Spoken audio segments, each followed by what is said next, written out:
Alright, and we're back. Oh. Okay. And I died. Good job. Oh no. Just Oh, fuck. direct all your fire down the middle end of the corridor and you'll be okay. Why are those lights? Eyes on fire lights. Those are lens flares. There's a chainsaw guy in here. Is there a chainsaw guy in there? I killed him. He followed us in. I thought you were just revving up your chainsaw. That wasn't me. Some hot chainsaw action. Hot chainsaw action. Yeah, some hot Roam. chainsaws. I bet you don't even know what a chainsaw is. It's like a saw designed for cutting trees that like. Why? What the fuck is going on in here? Why can we bounce? What? Why not? Oh, is that a freaking? Basically every single. Oh, serious damage. Can we? Honestly, at this point, what I just realized is that Serious Sam is basically just a huge tech demo of like rooms with enemies in it, where you have to kill the enemies, and they're just connected by corridors. It's just a big tech demo with a story tied into it. Yeah, it is. I told you that, but you didn't listen to me. Oh, you said that, but I've like made a conscious like realization. The game is literally just the tech demo. Like the best kind of tech demos. This is how all tech demos should be. Yeah, tech demo shouldn't be like on rails shit that shows like the best case scenario of like, oh, this is gonna get 100,000 FPS because we've optimized it just for this one camera angle. Yeah. Obviously, Epic does really good tech demos with them doing Unreal.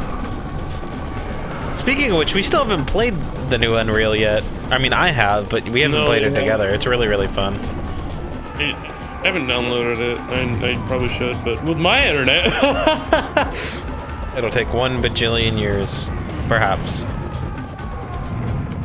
Yeah. There's so many goddamn enemies everywhere. I can't tell what. Just remind me, why are we bouncing? Like, why, what is causing the bounce? Bouncy shit. Obviously. Bouncy shit on, like, our shoes? Or no, like, on the floor. They keep coming out of the walls, screaming at us, telling us to make it stop. Wouldn't you be screaming if you were in a bouncy room like this? Yeah, but Sam isn't screaming. Yeah, he's... Remember all the shit that happened in Serious Sam 3? Yeah. Yeah, he had to go through all that shit before all this. Oh yeah, that's true. That does take place before first encounter. Yeah, the rubber banding is just like so bad I can't even like aim anything. I just hear screaming just constantly like. There's like a couple guys left, and I can't. They're like following you, and I can't freaking kill them. Well, I'm just gonna stay in one place then. The fucking Doppler effect on these screams, Jesus Christ! Oh! There's like one guy left. There he is. Jesus Christ, that took too long. Oh, I think his door's open. Oh no. Is that... No! Well, one guy came back. Is that all? I think that... This is all? Oh, that's the end level. Holy Jesus shit. Christ. That was incredible. That was ridiculous. Oh my god.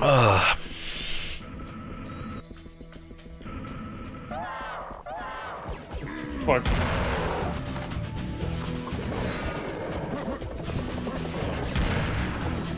I honestly really like the music in this game. Yeah, Good stuff. I just love a lot of stuff about this game. This is from an era when people just did whatever they wanted in games. And there was like there was a much lower standard for what good games were. I think the thing is about like older games like Doom and stuff is that like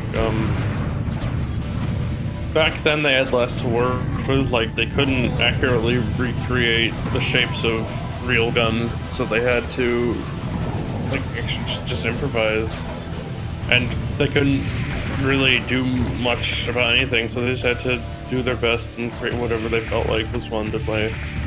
Of course, that all changed, and people started making fucking modern warfare, Call of Duty, Black Ops, the third every year, but yes. Yeah, I'm not a fan of those kinds of games. I prefer games to just be kind of fun, you know?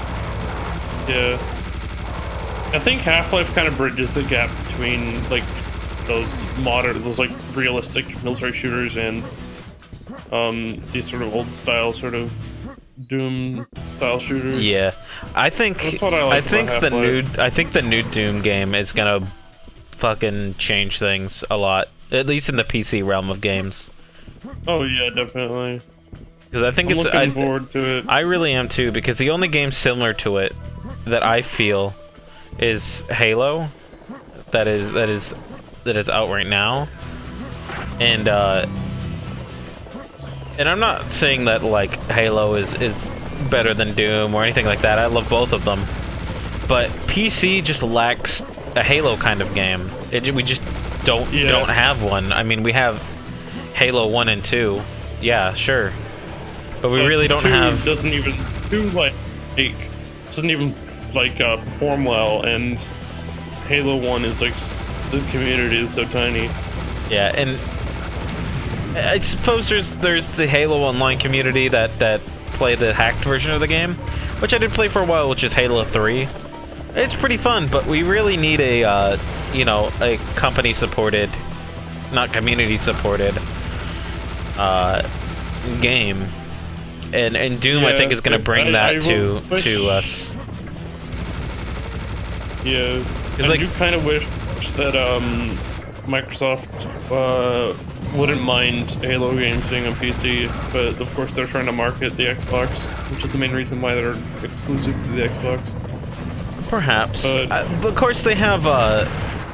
Luckily, with the Windows 10 stuff, hopefully we'll see the next Halo on PC. Oh yeah. But for the time being, we got Doom, so I'm not gonna complain.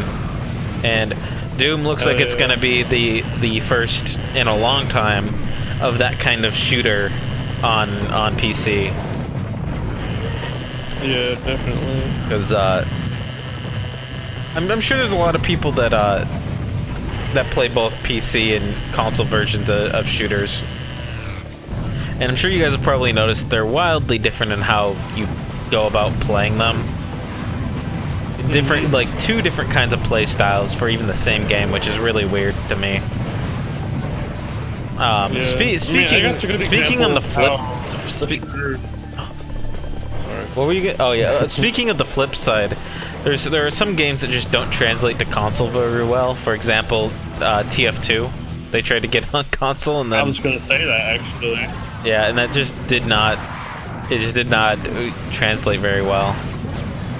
Actually, I think it would have worked okay. I think the main issue was that they had plans to expand it prior to it going on console, and then post-release, turns out Microsoft and Sony couldn't contribute their DLC. Yeah, so the thing was not Sony's version actually had the support, because the PS3 was the only one that had Steamworks on it. The Xbox that didn't have Steamworks on it. Actually, the Steamworks wasn't until 2011, wasn't it? May have been. With Portal 2. Yeah, but still, like, you know, they wouldn't have been able to do it with TF2, you know, at that time. It's just the way that they do updates on consoles is so different. Or what I should say was so different. If they were to do it now, they definitely could do it now. But you know, the same thing happened to CS:GO on console. CS:GO on console was supposed to be all multi-platform and all that shit, and then it just, you know, it just didn't. They just couldn't. It died. Yeah, I think it's because it released on like the 360 and everything and all that stuff, and just died because of the older consoles. As the generation was swapping over. Yeah. If it was on the current gen, it could probably. I'm surprised Valve hasn't done a current gen re-release. They probably could. They could. I think they're. I don't know. I think they might be waiting if they do so, or that, or they've just completely washed their hands of the consoles. Really wouldn't be surprised if that was the case. Yeah. It would surprise me if they never make a single console game ever again. Well, they might release their games on console, but they probably won't support them like they do their PC versions. Well, obviously, I think the reason is that I say that is because they're very much PC. They're very much PC developers. They're not like Bungie, which is a console developer. They're two different kinds of developers. And I think I'm not exactly sure why, but they just see. I think they're probably just more comfortable doing PC stuff. And whatnot. Well, I mean, their origins are PC stuff with Half-Life, and like Gabe Newell was a Microsoft employee, that sort of thing. Yeah. Well, let's kill a couple of these harpies, and we'll see them Starside. Oh my god. We'll see you Starside.